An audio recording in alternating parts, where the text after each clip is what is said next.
The Art of War by Sun Tzu, translated by Lionel Giles. Part 1. Laying Plans. Sun Tzu said, "The art of war is of vital importance to the state. It is a matter of life and death, a road either to safety or to ruin. Hence it is a subject of inquiry which can on no account be neglected. The art of war, then, is governed by 5 constant factors, to be taken into account in one's deliberations, when seeking to determine the conditions obtaining in the field. These are 1. The moral law, 2. Heaven, 3. Earth, 4. The commander, 5. Method and discipline. The moral law causes the people to be in complete accord with their ruler, so that they will follow him regardless of their lives, undismayed by any danger. Heaven signifies night and day, cold and heat, times and seasons.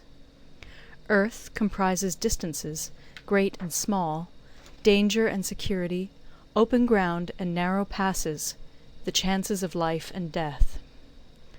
The commander stands for the virtues of wisdom, sincerity, benevolence, courage, and strictness. By method and discipline are to be understood the marshalling of the army in its proper subdivisions, the graduations of rank among the officers, the maintenance of roads by which supplies may reach the army, and the control of military expenditure.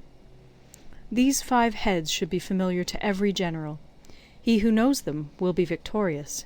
He who knows them not will fail.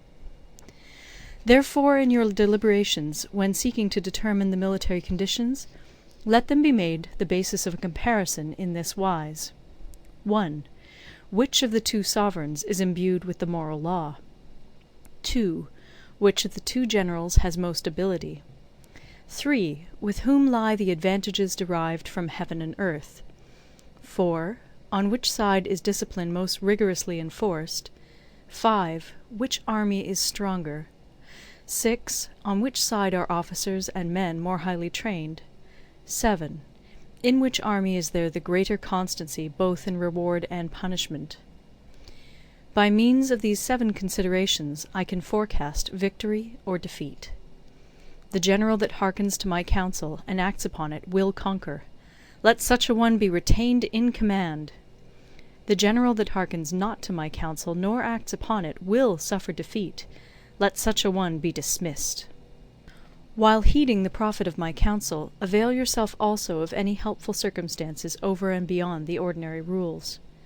According as circumstances are favourable, one should modify one's plans.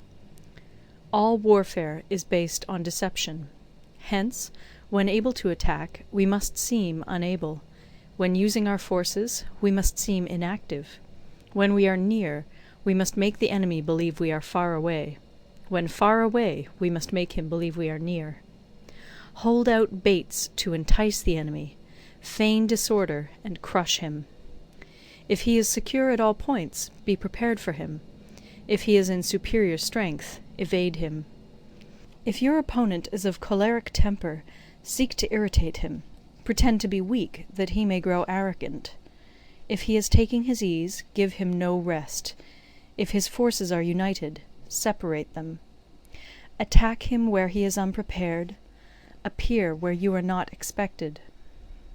These military devices, leading to victory, must not be divulged beforehand. Now the general who wins a battle makes many calculations in his temple ere the battle is fought. The general who loses a battle makes but few calculations beforehand. Thus do many calculations lead to victory, and few calculations to defeat. How much more no calculation at all?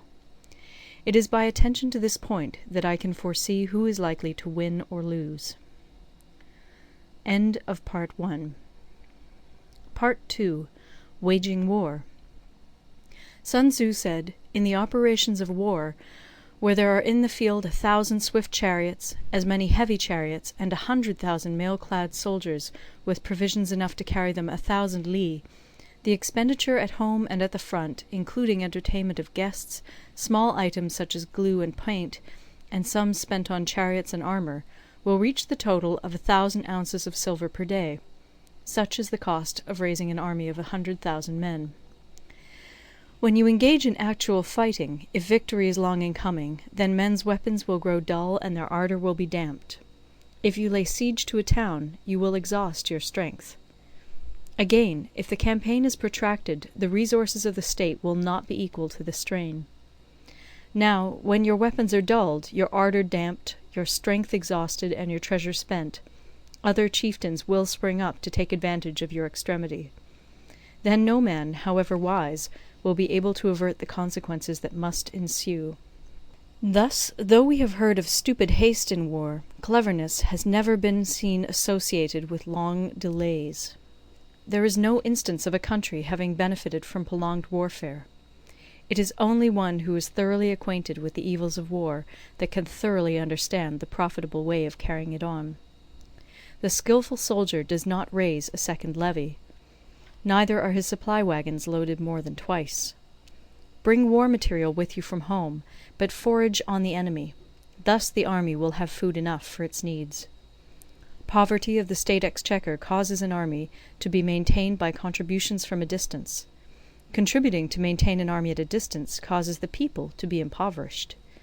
On the other hand, the proximity of an army causes prices to go up, and high prices cause the people's substance to be drained away. When their substance is drained away, the peasantry will be afflicted by heavy exactions. With this loss of substance and exhaustion of strength, the homes of the people will be stripped bare, and 3/10 of their income will be dissipated, while government expenses for broken chariots, worn-out horses, breastplates and helmets, bows and arrows, spears and shields, protective mantles, draught oxen, and heavy wagons will amount to 4/10 of its total revenue. Hence a wise general makes a point of foraging on the enemy. 1 cartload of the enemy's provisions is equivalent to 20 of one's own, and likewise a single picul of his provender is equivalent to 20 from one's own store. Now in order to kill the enemy, our men must be roused to anger. That there may be advantage from defeating the enemy, they must have their rewards. Therefore in chariot fighting, when 10 or more chariots have been taken, those should be rewarded who took the first. Our own flags should be substituted for those of the enemy, and their chariots mingled and used in conjunction with ours. The captured soldiers should be kindly treated and kept. This is called using the conquered foe to augment one's own strength. In war, then, let your great object be victory, not lengthy campaigns. Thus it may be known that the leader of armies is the arbiter of the people's fate, the man on whom it depends whether the nation shall be in peace or in peril. End of Part 2. Part 3. Attack by Stratagem. Sun Tzu said, "In the practical art of war, the best thing of all is to take the enemy's country whole and intact. To shatter and destroy it is not so good. So too it is better to recapture an army entire than to destroy it, to capture a regiment, a detachment, or a company entire than to destroy them. Hence to fight and conquer in all your battles is not supreme excellence. Supreme excellence consists in breaking the enemy's resistance without fighting. Thus the highest form of generalship is to balk the enemy's plans. The next best is to prevent the junction of the enemy's forces. The next in order is to attack the enemy's army in the field. And the worst policy of all is to besiege walled cities. The rule is, not to besiege walled cities if it can possibly be avoided. The preparation of mantlets, movable shelters, and various implements of war will take up 3 whole months, and the piling up of mounds against the walls will take 3 months more. The general, unable to control his irritation, will launch his men to the assault like swarming ants, with the result that 1/3 of his men are slain, while the town still remains untaken. Such are the disastrous effects of a siege. Therefore the skilful leader subdues the enemy's troops without any fighting. He captures their cities without laying siege to them. He overthrows their kingdom without lengthy operations in the field. With his forces intact he will dispute the mastery of the empire, and thus, without losing a man, his triumph will be complete. This is the method of attacking by stratagem. It is the rule in war, if our forces are 10 to the enemy's 1, to surround him; if 5 to 1, to attack him; if twice as numerous, to divide our army into 2. If equally matched, we can offer battle; If slightly inferior in numbers, we can avoid the enemy; if quite unequal in every way, we can flee from him. Hence, though an obstinate fight may be made by a small force, in the end it must be captured by the larger force. Now the general is the bulwark of the state.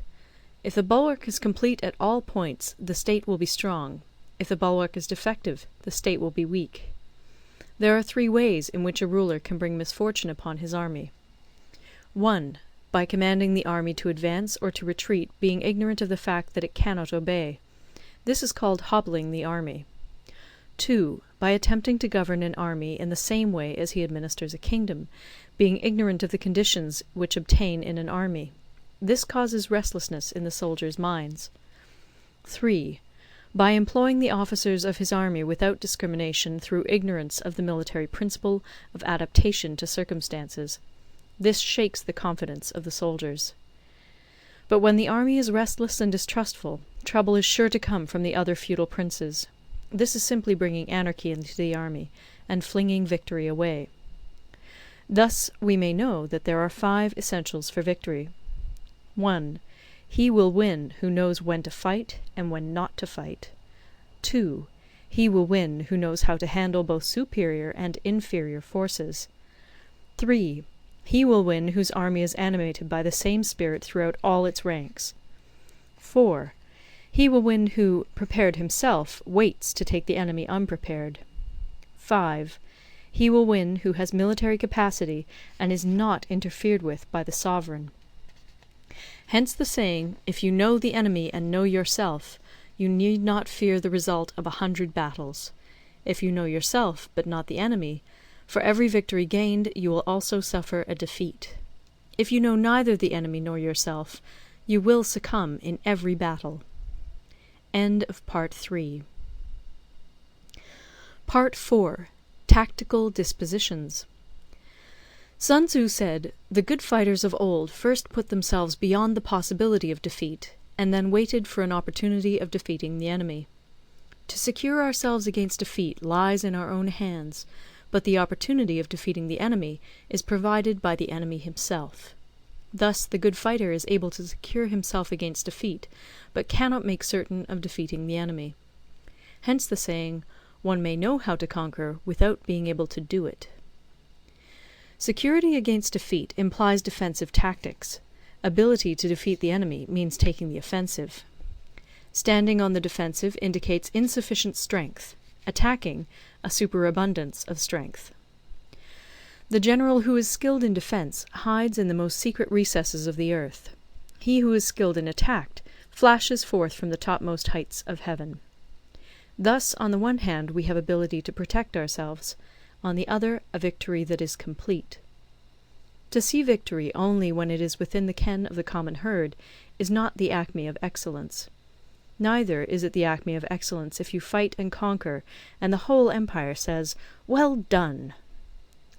To lift an autumn hair is no sign of great strength. To see the sun and moon is no sign of sharp sight. To hear the noise of thunder is no sign of a quick ear. What the ancients called a clever fighter is one who not only wins, but excels in winning with ease. Hence his victories bring him neither reputation for wisdom nor credit for courage. He wins his battles by making no mistakes. Making no mistakes is what establishes the certainty of victory, for it means conquering an enemy that is already defeated. Hence the skilful fighter puts himself into a position which makes defeat impossible, and does not miss the moment for defeating the enemy. Thus it is that in war the victorious strategist only seeks battle after the victory has been won, whereas he who is destined to defeat first fights and afterwards looks for victory. The consummate leader cultivates the moral law and strictly adheres to method and discipline. Thus it is in his power to control success. In respect of military method we have, firstly, measurement; secondly, estimation of quantity; thirdly, calculation; fourthly, balancing of chances; fifthly, victory.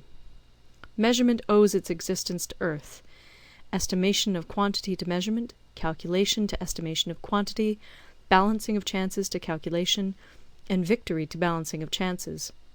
A victorious army opposed to a routed one is as a pound's weight placed in the scale against a single grain. The onrush of a conquering force is like the bursting of pent-up waters into a chasm 1,000 fathoms deep. End of Part 4. Part 5. Energy. Sun Tzu said, "The control of a large force is the same principle as the control of a few men. It is merely a question of dividing up their numbers." Fighting with a large army under your command is nowise different from fighting with a small one. It is merely a question of instituting signs and signals. To ensure that your whole host may withstand the brunt of the enemy's attack and remain unshaken, this is effected by maneuvers direct and indirect. That the impact of your army may be like a grindstone dashed against an egg, this is effected by the science of weak points and strong. In all fighting, the direct method may be used for joining battle, but indirect methods will be needed in order to secure victory. Indirect tactics, efficiently applied, are inexhaustible as heaven and earth, unending as the flow of rivers and streams. Like the sun and moon, they end but to begin anew. Like the 4 seasons, they pass away to return once more. There are not more than 5 musical notes, yet the combinations of these 5 give rise to more melodies than can ever be heard. There are not more than 5 primary colours, blue, yellow, red, white, and black, yet in combination they produce more hues than can ever be seen. There are not more than 5 cardinal tastes, sour, acrid, salt, sweet, bitter, yet combinations of them yield more flavours than can ever be tasted. In battle there are not more than 2 methods of attack, the direct and the indirect, yet these 2 in combination give rise to an endless series of manoeuvres. The direct and the indirect lead on to each other in turn. It is like moving in a circle, you never come to an end. Who can exhaust the possibilities of their combination? The onset of troops is like the rush of a torrent which will even roll stones along in its course. The quality of decision is like the well-timed swoop of a falcon, which enables it to strike and destroy its victim. Therefore, the good fighter will be terrible in his onset, and prompt in his decision. Energy may be likened to the bending of a crossbow, decision to the releasing of a trigger. Amid the turmoil and tumult of battle, there may be seeming disorder, and yet no real disorder at all. Amid confusion and chaos, your array may be without head or tail, yet it will be proof against defeat. Simulated disorder postulates perfect discipline. Simulated fear postulates courage. Simulated weakness postulates strength. Hiding order beneath the cloak of disorder is simply a question of subdivision. Concealing courage under their show of timidity presupposes a fund of latent energy. Masking strength with weakness is to be effected by tactical dispositions. Thus, one who is skilful at keeping the enemy on the move maintains deceitful appearances, according to which the enemy will act. He sacrifices something that the enemy may snatch at it. By holding out baits, he keeps him on the march. Then, with a body of picked men, he lies in wait for him. The clever combatant looks to the effect of combined energy, and does not require too much from individuals. Hence his ability to pick out the right men and utilize combined energy. When he utilizes combined energy, his fighting men become as it were like unto rolling logs or stones, for it is the nature of a log or stone to remain motionless on level ground, and to move when on a slope. If four-cornered, to come to a standstill, but if round-shaped, to go rolling down. Thus the energy developed by good fighting men is as the momentum of a round stone rolled down a mountain thousands of feet in height. So much on the subject of energy. End of Part 5. Part 6. Weak Points and Strong. Sun Tzu said, "Whoever is first in the field and awaits the coming of the enemy will be fresh for the fight. Whoever is second in the field and has to hasten to battle will arrive exhausted. Therefore the clever combatant imposes his will on the enemy, but does not allow the enemy's will to be imposed on him. By holding out advantages to him, he can cause the enemy to approach of his own accord, or, by inflicting damage, he can make it impossible for the enemy to draw near. If the enemy is taking his ease, he can harass him. If well supplied with food, he can starve him out. If quietly encamped, he can force him to move. Appear at points which the enemy must hasten to defend. March swiftly to places where you are not expected. An army may march great distances without distress, if it marches through country where the enemy is not. You can be sure of succeeding in your attacks if you only attack places which are undefended. You can ensure the safety of your defence if you only hold positions that cannot be attacked. Hence that general is skilful in attack whose opponent does not know what to defend, and he is skilful in defence whose opponent does not know what to attack. O divine art of subtlety and secrecy! Through you we learn to be invisible, through you inaudible, and hence we can hold the enemy's fate in our hands. You may advance and be absolutely irresistible if you make for the enemy's weak points. You may retire and be safe from pursuit if your movements are more rapid than those of the enemy. If we wish to fight, the enemy can be forced to an engagement even though he be sheltered behind a high rampart and a deep ditch. All we need do is attack some other place that he will be obliged to relieve. If we do not wish to fight, we can prevent the enemy from engaging us even though the lines of our encampment be merely traced out on the ground. All we need do is throw something odd and unaccountable in his way. By discovering the enemy's dispositions and remaining invisible ourselves, we can keep our forces concentrated while the enemy's must be divided. We can form a single united body while the enemy must split up into fractions. Hence there will be a whole pitted against separate parts of a whole, which means that we shall be many to the enemy's few. And if we are able thus to attack an inferior force with a superior one, our opponents will be in dire straits. The spot where we intend to fight must not be made known, for then the enemy will have to prepare against a possible attack at several different points. And his forces being thus distributed in many directions, the numbers we shall have to face at any given point will be proportionately few. For should the enemy strengthen his van, he will weaken his rear. Should he strengthen his rear, he will weaken his van. Should he strengthen his left, he will weaken his right. Should he strengthen his right, he will weaken his left. If he sends reinforcements everywhere, he will everywhere be weak. Numerical weakness comes from having to prepare against possible attacks. Numerical strength from compelling our adversary to make these preparations against us. Knowing the place and the time of the coming battle, we may concentrate from the greatest distances in order to fight. But if neither time nor place be known, then the left wing will be impotent to succour the right equally impotent to succour the left, the van unable to relieve the rear, or the rear to support the van. How much more so if the furthest proportions of the army are anything under 100 li apart, and even the nearest are separated by several li.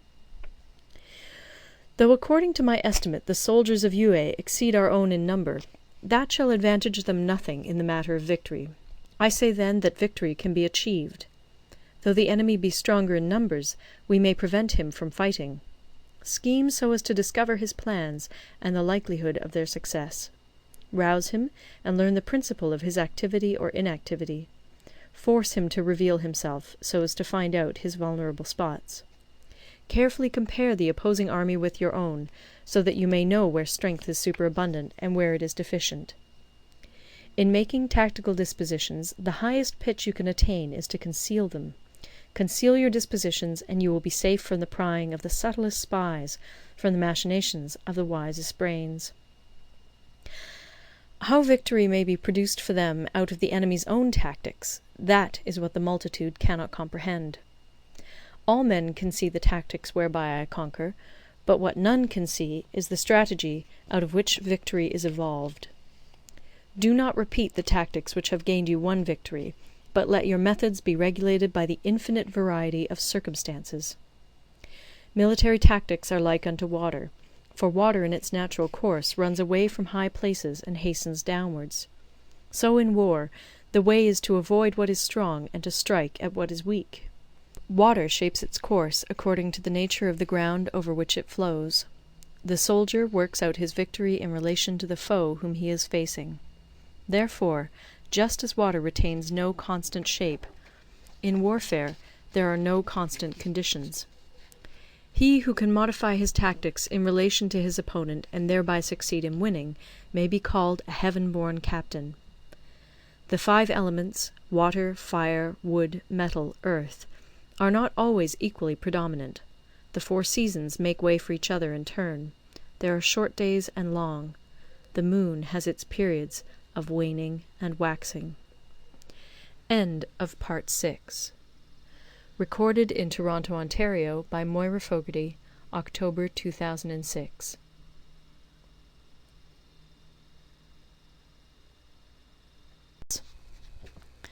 Part 7. Maneuvering.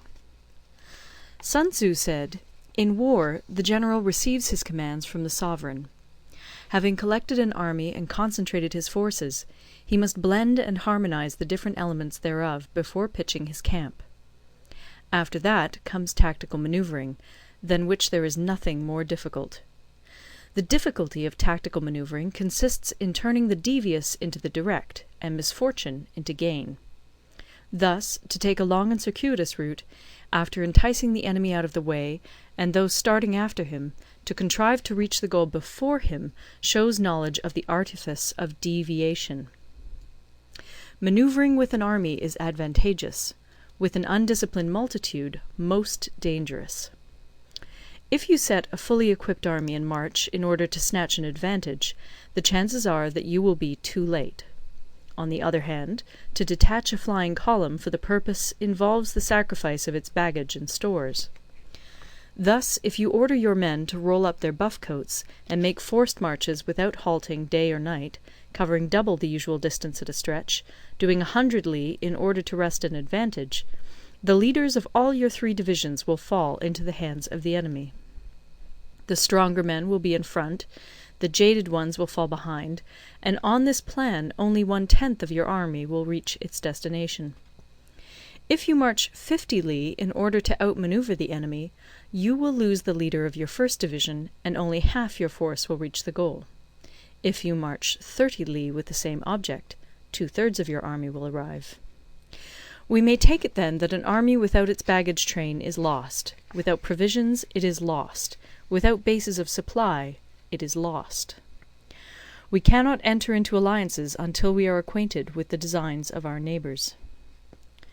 We are not fit to lead an army on the march unless we are familiar with the face of the country, its mountains and forests, its pitfalls and precipices, its marshes and swamps. We shall be unable to turn natural advantage to account unless we make use of local guides. In war, practice dissimulation and you will succeed. Whether to concentrate or to divide your troops must be decided by circumstances. Let your rapidity be that of the wind, your compactness that of the forest. In raiding and plundering be like fire, in immovability like a mountain. Let your plans be dark, and impenetrable as night, and when you move, fall like a thunderbolt. When you plunder a countryside, let the spoil be divided amongst your men. When you capture new territory, cut it up into allotments for the benefit of the soldiery. Ponder and deliberate before you make a move. He will conquer who has learnt the artifice of deviation. Such is the art of manoeuvring. The Book of Army Management says, "On the field of battle, the spoken word does not carry far enough. Hence the institution of gongs and drums. Nor can ordinary objects be seen clearly enough. Hence the institution of banners and flags. Gongs and drums, banners and flags, are means whereby the ears and eyes of the host may be focused on one particular point. The host thus forming a single united body, it is impossible either for the brave to advance alone, or for the cowardly to retreat alone. This is the art of handling large masses of men. In night fighting, then, make much use of signal flyers and drums, and in fighting by day, of flags and banners, as a means of influencing the ears and eyes of your army. A whole army may be robbed of its spirit. A commander-in-chief may be robbed of his presence of mind. Now, a soldier's spirit is keenest in the morning, by noonday it has begun to flag, and in the evening his mind is bent only on returning to camp. A clever general, therefore, avoids an army when its spirit is keen, but attacks it when it is sluggish and inclined to return. This is the art of studying moods. Disciplined and calm, to await the appearance of disorder and hubbub amongst the enemy. This is the art of retaining self-possession. To be near the goal while the enemy is still far from it, to wait at ease while the enemy is toiling and struggling, to be well fed while the enemy is famished. This is the art of husbanding one's strength. To refrain from intercepting an enemy whose banners are in perfect order, to refrain from attacking an army drawn up in calm and confident array, this is the art of studying circumstances. It is a military axiom not to advance uphill against the enemy, nor to oppose him when he comes downhill. Do not pursue an enemy who simulates flight. Do not attack soldiers whose temper is keen. Do not swallow bait offered by the enemy. Do not interfere with an army that is returning home. When you surround an army, leave an outlet free. Do not press a desperate foe too hard. Such is the art of warfare. End of Part 7. Part 8. Variation in Tactics. Sun Tzu said, "In war, the general receives his commands from the sovereign, collects his army, and concentrates his forces. When in difficult country, do not encamp. In country where highroads intersect, join hands with your allies. Do not linger in dangerously isolated positions. In hemmed-in situations, you must resort to stratagem. In desperate position, you must fight. There are roads which must not be followed, armies which must not be attacked, towns which must not be besieged, positions which must not be contested, commands of the sovereign which must not be obeyed." The general who thoroughly understands the advantages that accompany variation of tactics knows how to handle his troops. The general who does not understand these may be well acquainted with the configuration of the country, yet he will not be able to turn his knowledge to practical account. So, the student of war who is unversed in the art of war of varying his plans, even though he be acquainted with the 5 advantages, will fail to make the best use of his men. Hence, in the wise leader's plans, considerations of advantage and of disadvantage will be blended together. If our expectation of advantage be tempered in this way, we may succeed in accomplishing the essential part of our schemes. If, on the other hand, in the midst of difficulties we are always ready to seize an advantage, we may extricate ourselves from misfortune. Reduce the hostile chiefs by inflicting damage on them, and make trouble for them, and keep them constantly engaged. Hold out specious allurements, and make them rush to any given point.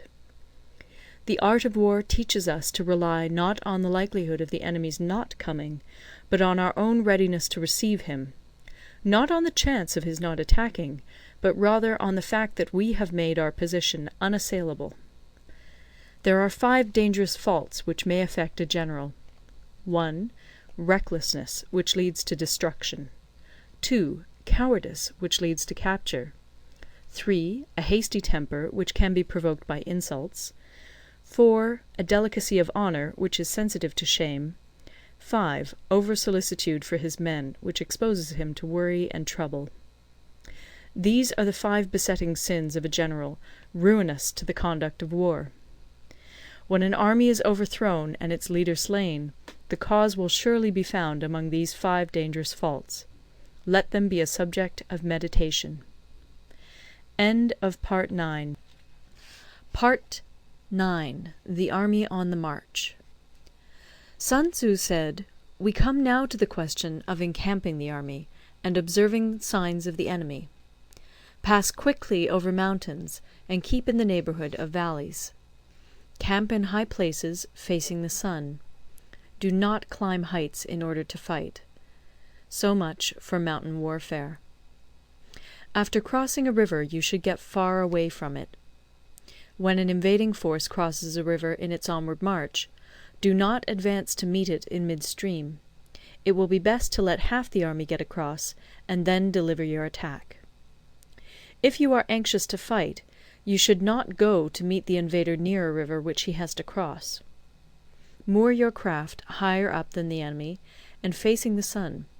Do not move upstream to meet the enemy. So much for river warfare.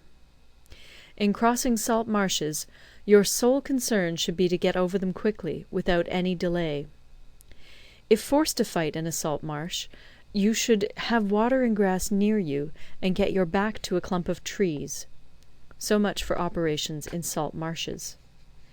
In dry, level country, take up an easily accessible position with rising ground to your right and on your rear, so that the danger may be in front and safety lie behind. So much for campaigning in flat country. These are the 4 useful branches of military knowledge which enabled the Yellow Emperor to vanquish 4 several sovereigns. All armies prefer high ground to low, and sunny places to dark. If you are careful of your men and camp on hard ground, the army will be free from disease of every kind, and this will spell victory. When you come to a hill or a bank, occupy the sunny side, with the slope on your right rear. Thus you will at once act for the benefit of your soldiers, and utilize the natural advantages of the ground. When, in consequence of heavy rains up country, a river which you wish to ford is swollen and flecked with foam, you must wait until it subsides. Country in which there are precipitous cliffs with torrents running between, deep natural hollows, confined places, tangled thickets, quagmires, and crevasses, should be left with all possible speed and not approached. While we keep away from such places, we should get the enemy to approach them. While we face them, we should let the enemy have them on his rear. If in the neighbourhood of your camp there should be any hilly country, ponds surrounded by aquatic grass, hollow basins filled with reeds, or woods with thick undergrowth, they must be carefully routed out and searched, for these are places where men in ambush or insidious spies are likely to be lurking. When the enemy is close at hand and remains quiet, he is relying on the natural strength of his position. When he keeps aloof and tries to provoke a battle, he is anxious for the other side to advance.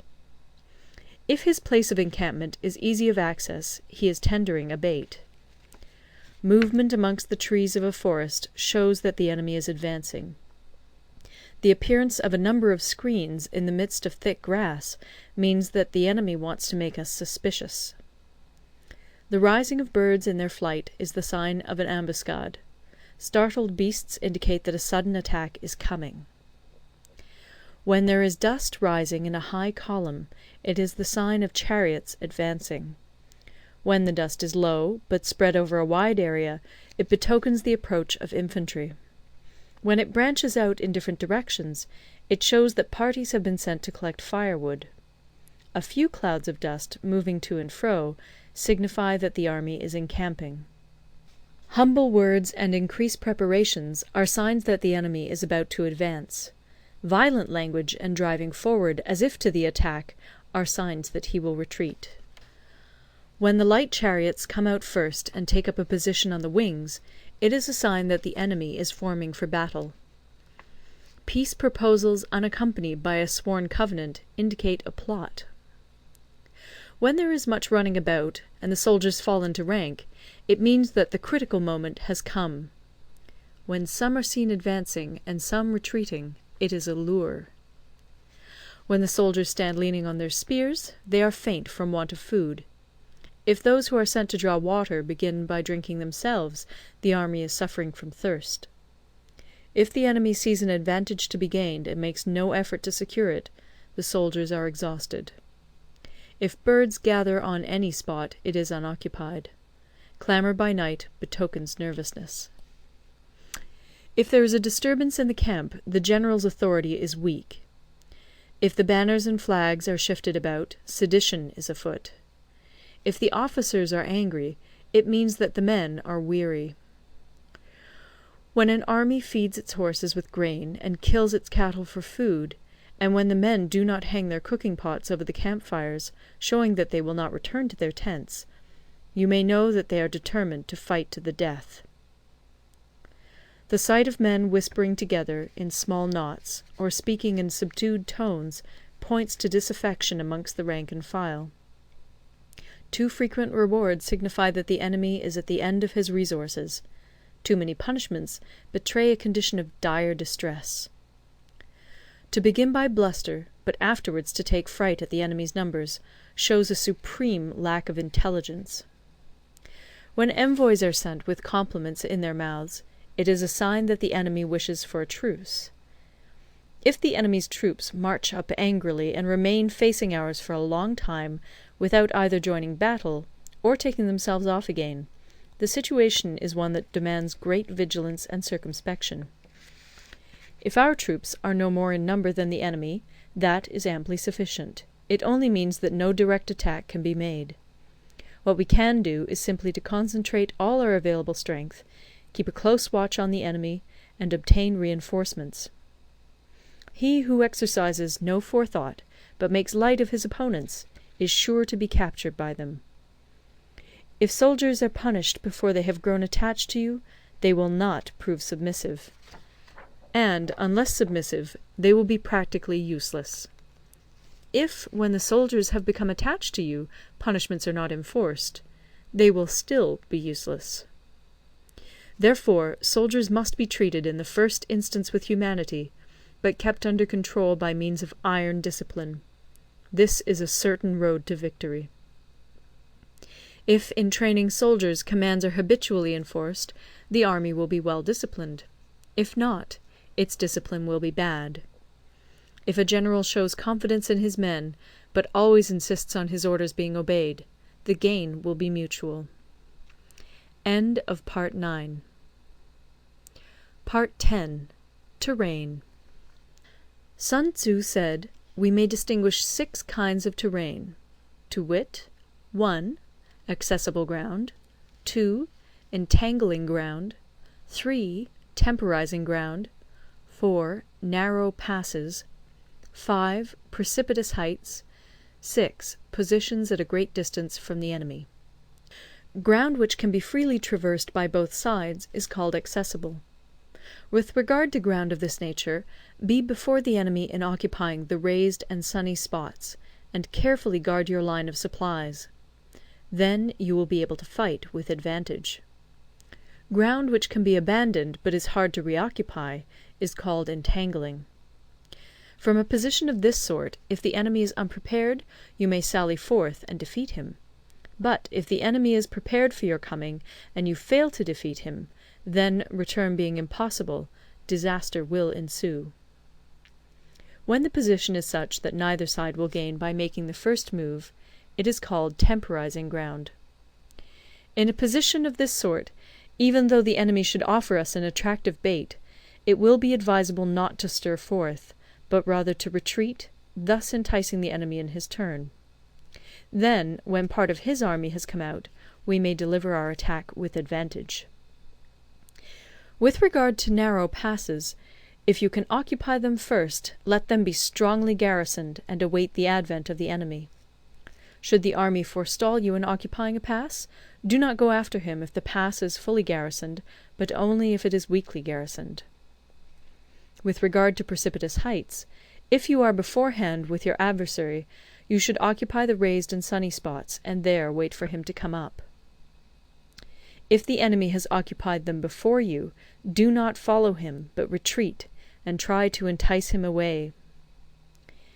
If you are situated at a great distance from the enemy, and the strength of the two armies is equal, it is not easy to provoke a battle, and fighting will be to your disadvantage. These 6 are the principles connected with earth. The general who's attained a responsible post must be careful to study them. Now, an army is exposed to 6 several calamities, not arising from natural causes, but from faults for which the general is responsible. These are 1. Flight, 2. Insubordination, 3. Collapse, 4. Ruin, 5. Disorganization, 6. Rout. Other conditions being equal, if one force is hurled against another 10 times its size, the result will be the flight of the former. When the common soldiers are too strong and their officers too weak, the result is insubordination. When the officers are too strong and the common soldiers too weak, the result is collapse. When the higher officers are angry and insubordinate, and on meeting the enemy give battle on their own account from a feeling of resentment, before the commander-in-chief can tell whether or not he is in a position to fight, the result is ruin. When the general is weak and without authority, when his orders are not clear and distinct, when there are no fixed duties assigned to officers and men, and the ranks are formed in a slovenly, haphazard manner, the result is utter disorganization.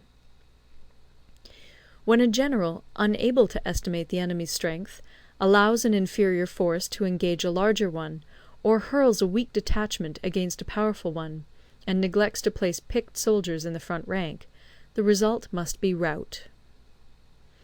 These are 6 ways of courting defeat, which must be carefully noted by the general who has attained a responsible post. The natural formation of the country is the soldier's best ally, but a power of estimating the adversary, of controlling the forces of victory, and of shrewdly calculating difficulties, dangers, and distances, constitutes the test of a great general. He who knows these things, and in fighting puts his knowledge into practice, will win his battles. He who knows them not, nor practices them, will surely be defeated. If fighting is sure to result in victory, then you must fight, even though the ruler forbid it. If fighting will not result in victory, then you must not fight even at the ruler's bidding.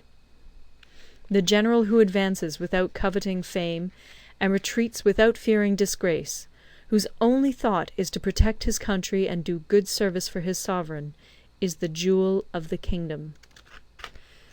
Regard your soldiers as your children, and they will follow you into the deepest valleys.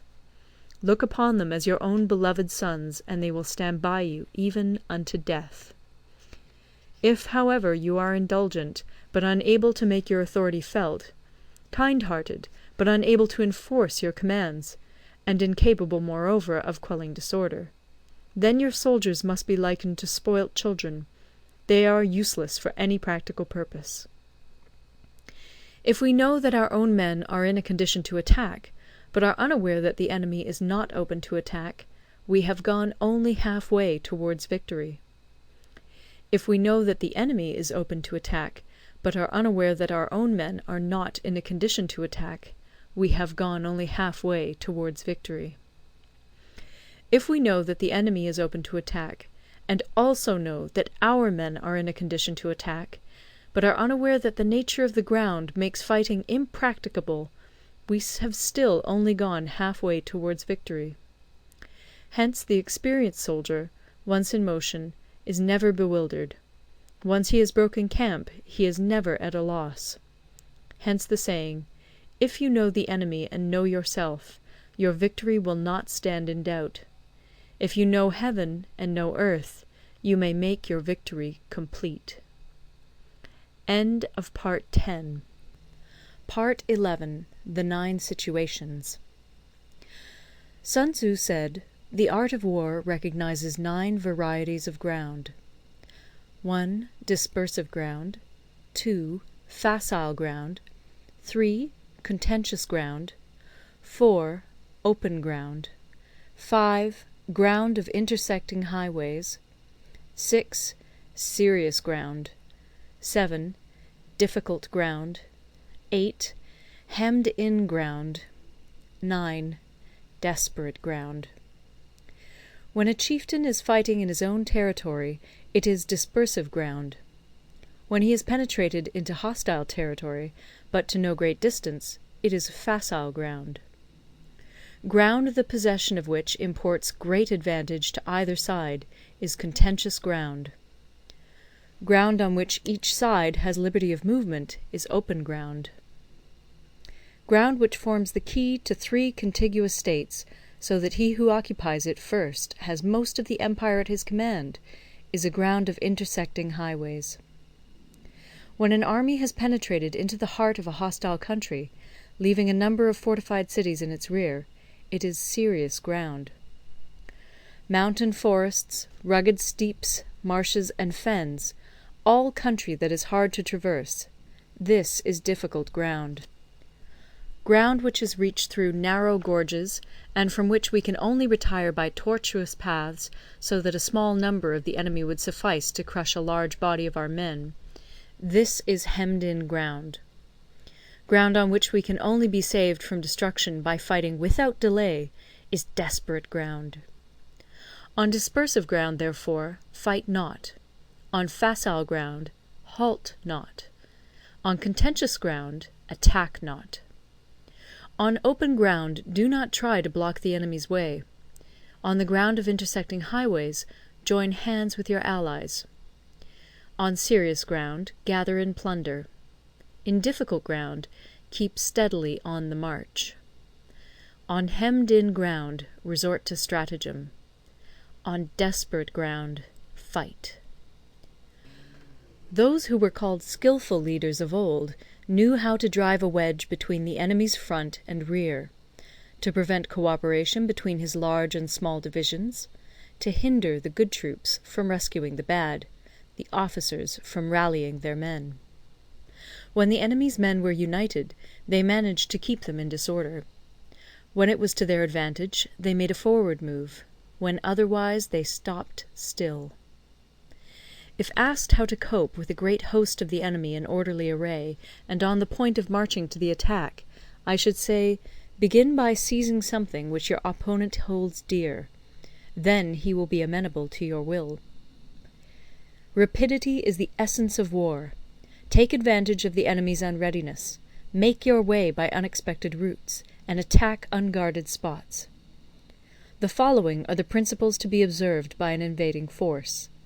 The further you penetrate into a country, the greater will be the solidarity of your troops, and thus the defenders will not prevail against you. Make forays in fertile country in order to supply your army with food. Carefully study the well-being of your men, and do not overtax them. Concentrate your energy and hoard your strength. Keep your army continually on the move, and devise unfathomable plans. Throw your soldiers into positions whence there is no escape, and they will prefer death to flight. If they will face death, there is nothing they may not achieve. Officers and men alike will put forth their uttermost strength. Soldiers, when in desperate straits, lose the sense of fear. If there is no place of refuge, they will stand firm. If they are in hostile country, they will show a stubborn front. If there is no help for it, they will fight hard. Thus, without waiting to be marshalled, the soldiers will be constantly on the qui-vive. Without waiting to be asked, they will do your will. Without restrictions, they will be faithful. Without giving orders, they can be trusted. Prohibit the taking of omens, and do away with superstitious doubts. Then, until death itself comes, no calamity need be feared. If our soldiers are not overburdened with money, it is not because they have a distaste for riches. If their lives are not unduly long, it is not because they are disinclined to longevity. On the day they are ordered out to battle, your soldiers may weep, those sitting up bedewing their garments, and those lying down, letting the tears run down their cheeks. But let them once be brought to bay, and they will display the courage of a Chu or a Kui. The skilful tactician may be likened to the Shuai-jan. Now, the Shuai-jan is a snake that is found in the Ch'ung Mountains. Strike at its head, and you will be attacked by its tail. Strike at its tail, and you will be attacked by its head. Strike at the middle, and you will be attacked by head and tail both. Asked if an army can be made to imitate the Shuai-jan, I should answer yes. For the men of Wu and the men of Yue are enemies. Yet if they are crossing a river in the same boat, and are caught by a storm, they will come to each other's assistance, just as the left hand helps the right. Hence it is not enough to put one's trust in the tethering of horses and the burying of chariot wheels in the ground. The principle on which to manage an army is to set up one standard of courage, which all must reach. How to make the best of both strong and weak, that is a question involving the proper use of ground. Thus, the skilful general conducts his army just as though he were leading a single man, willy-nilly, by the hand. It is the business of a general to be quiet, and thus ensure secrecy, upright and just, and thus maintain order. He must be able to mystify his officers and men by false reports and appearances, and thus keep them in total ignorance. By altering his arrangements and changing his plans, he keeps the enemy without definite knowledge. By shifting his camp and taking circuitous routes, he prevents the enemy from anticipating his purpose. At the critical moment, the leader of an army acts like one who has climbed up a height and then kicks away the ladder behind him. He carries his men deep into hostile territory before he shows his hand. He burns his boats and breaks his cooking pots. Like a shepherd driving a flock of sheep, he drives his men this way and that, and nothing knows whither he is going. To muster his host and bring it into danger, this may be termed the business of the general. The different measures suited to the 9 varieties of ground, the expediency of aggressive or defensive tactics, and the fundamental laws of human nature, these are things that must most certainly be studied. When invading hostile territory, the general principle is that penetrating deeply brings cohesion. Penetrating but a short way means dispersion. When you leave your own country behind and take your army across neighbourhood territory, you find yourself on critical ground. When there are means of communication on all 4 sides, the ground is one of intersecting highways. When you penetrate deeply into a country, it is serious ground. When you penetrate but a little way, it is facile ground. When you have the enemy's strongholds on your rear and narrow passes in front, it is hemmed-in ground. When there is no place of refuge at all, it is desperate ground. Therefore, on dispersive ground I would inspire my men with unity of purpose. On facile ground I would see that there is close connection between all parts of my army. On contentious ground I would hurry up my rear. On open ground I would keep a vigilant eye on my defences. On ground of intersecting highways I would consolidate my alliances.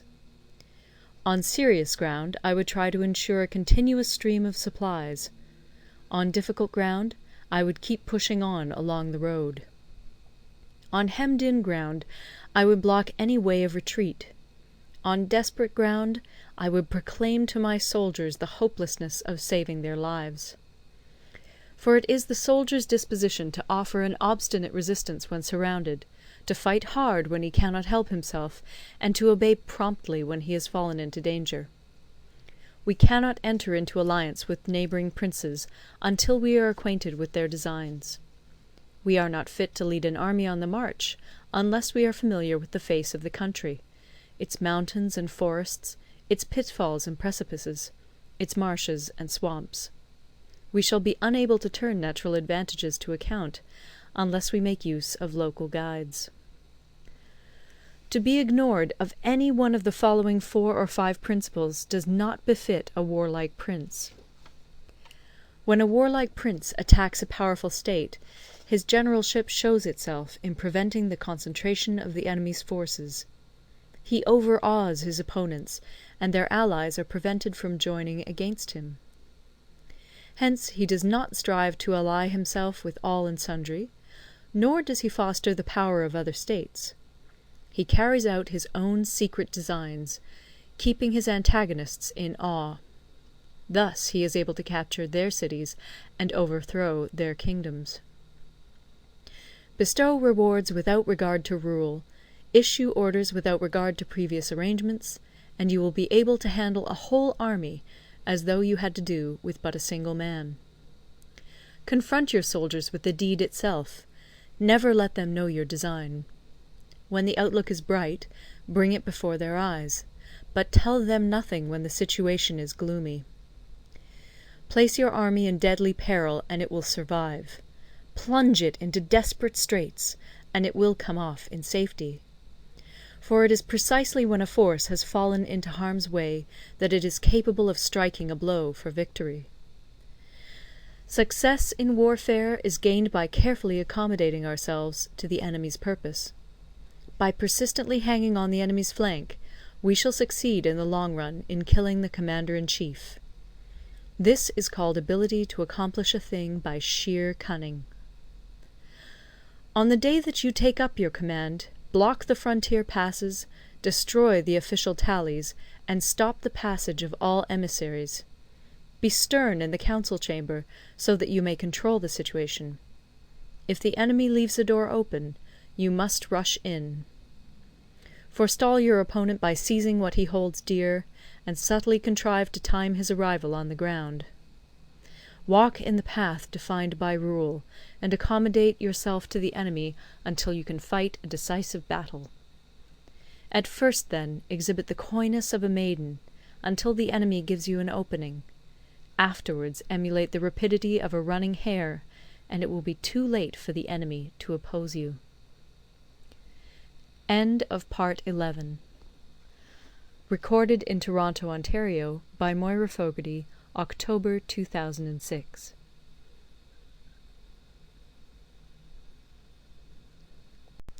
Part 12. The Attack by Fire.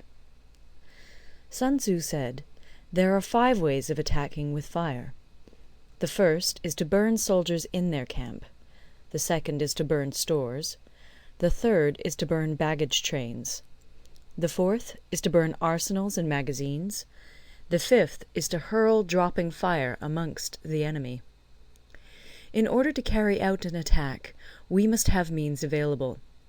The material for raising fire should always be kept in readiness. There is a proper season for making attacks with fire, and special days for starting a conflagration. The proper season is when the weather is very dry. The special days are those when the moon is in the constellations of the Sieve, the Wall, the Wing, or the Crossbar, for these 4 are all days of rising wind. In attacking with fire, one should be prepared to meet 5 possible developments. 1. When fire breaks out inside to enemy's camp, respond at once with an attack from without. 2. If there is an outbreak of fire, but the enemy's soldiers remain quiet, bide your time and do not attack. 3. When the force of the flames has reached its height, follow it up with an attack, if that is practicable. If not, stay where you are. 4. If it is possible to make an assault with fire from without, do not wait for it to break out within, but deliver your attack at a favourable moment. 5. When you start a fire, be to windward of it. Do not attack from the leeward. A wind that rises in the daytime lasts long, but a night breeze soon falls. In every army, the 5 developments connected with fire must be known, the movements of the stars calculated, and a watch kept for the proper days. Hence, those who use fire as an aid to the attack show intelligence. Those who use water as an aid to the attack gain an accession of strength.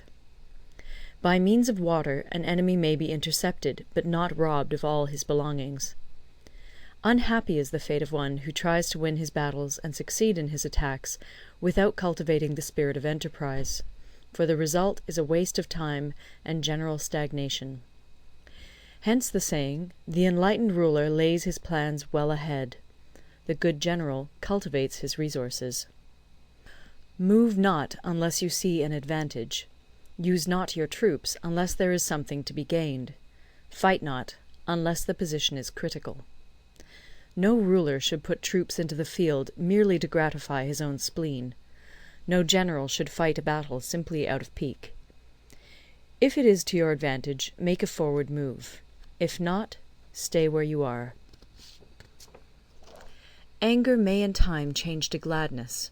Vexation may be succeeded by content. But a kingdom that has once been destroyed can never come again into being, nor can the dead ever be brought back to life. Hence the enlightened ruler is heedful, and the good general full of caution.